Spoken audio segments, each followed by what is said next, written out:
Well, hello, Chris Tenny-Brittian here for week 7 of conflict utilization with the ministry training program at Phillips Theological Seminary.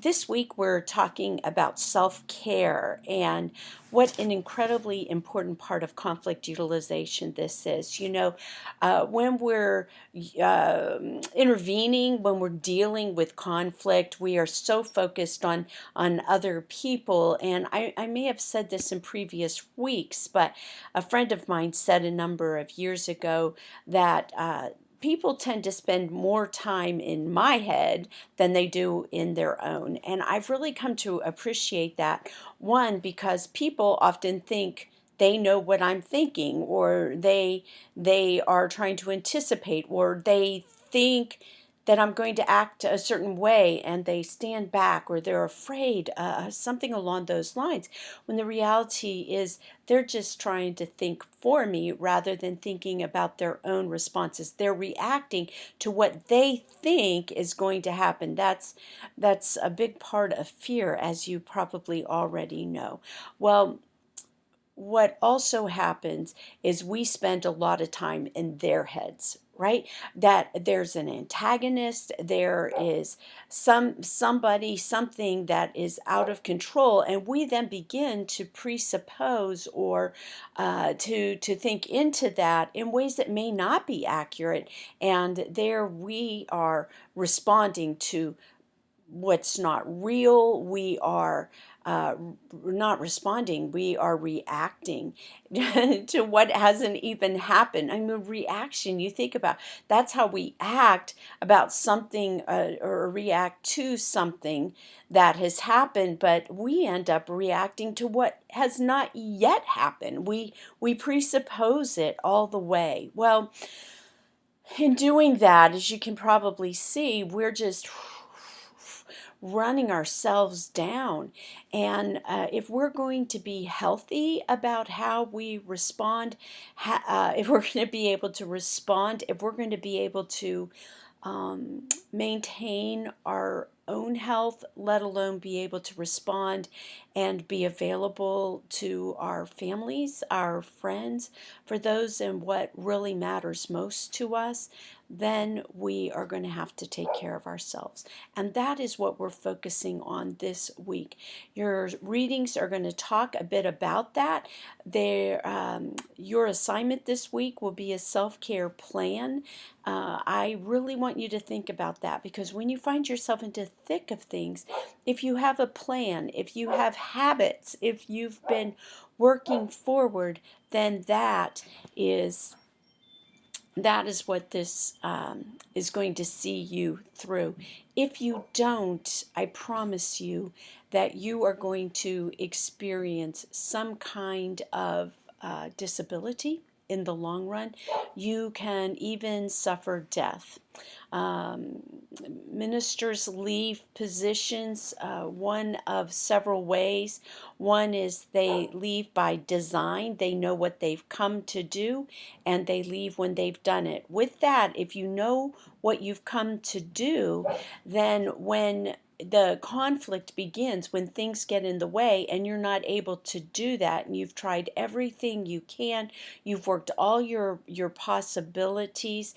In my case, in one pastorate, I discovered that there were decades, literally decades, of conflict in that church, and what they really needed was a conflict interventionist. And it was time for me to step aside. I had not come to intervene in their conflict. And so by stepping out, they were able to do that, or at least they had the option to do that. I left by design.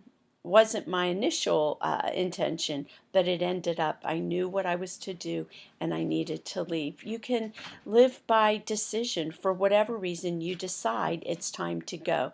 You can leave by determination. That means someone else has decided it's time for you to go.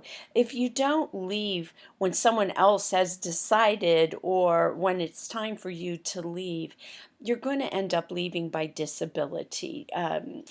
Stress is, heart attacks, blood pressure, high blood pressure, back problems are so connected to high stress situations, conflict situations. If you don't take care of yourself, you're going to end up having a stroke, having a heart attack. I have watched this over and over again. I've watched people get seriously sick. I've watched people have illnesses that have put them into the hospital for weeks on end. I know somebody who lost a limb because they stayed in a conflict situation and their diabetes got so out of hand and they developed a staph infection and it just spiraled. It got worse and worse and worse. And also death. I watched for at least 2 or 3 years several men um, uh, have prostate cancer, women with breast cancer, and what I noticed in all of those cases was that they had been in long-term conflict situations and didn't leave. They didn't care for themselves. Death is that other factor. When we're lucky, we get to leave by being done. We get to finish ministry. We finish well by retiring well. Um, you have to care for yourself. You have to know your boundaries. You have to know your limits, and you have to call them. So, your one question this week is, how are you going to take care of yourself in the new year?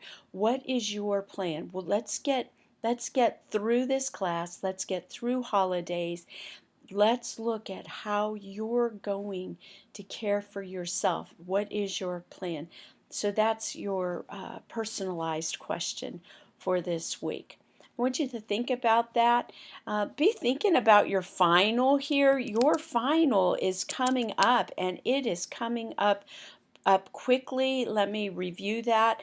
You're going to take the conflict in your congregation you've been talking about. You've done so much of this work. You're going to identify, describe, and analyze it. I want you to identify the stressors. I want you to identify your role in the conflict. I want you to really develop a strategy to utilize that conflict.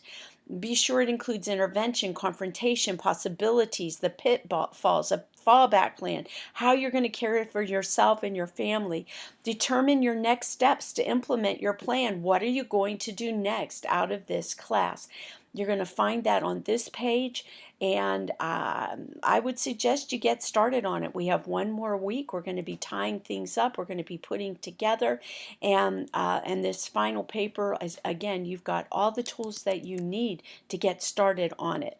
Okay, I'm going to let you go so you can get to finishing up your reading and everything else that you have to do beyond this course. Really, let me see you on that discussion forum by 9 o'clock tomorrow, Wednesday morning, and then I want to see you having begun your interactions with one another by Thursday at 9 a.m. And don't forget, keep posting into December, into Saturday. All right, I'm going to look for you, and I will see you on that discussion forum. Have a great week. Bye-bye.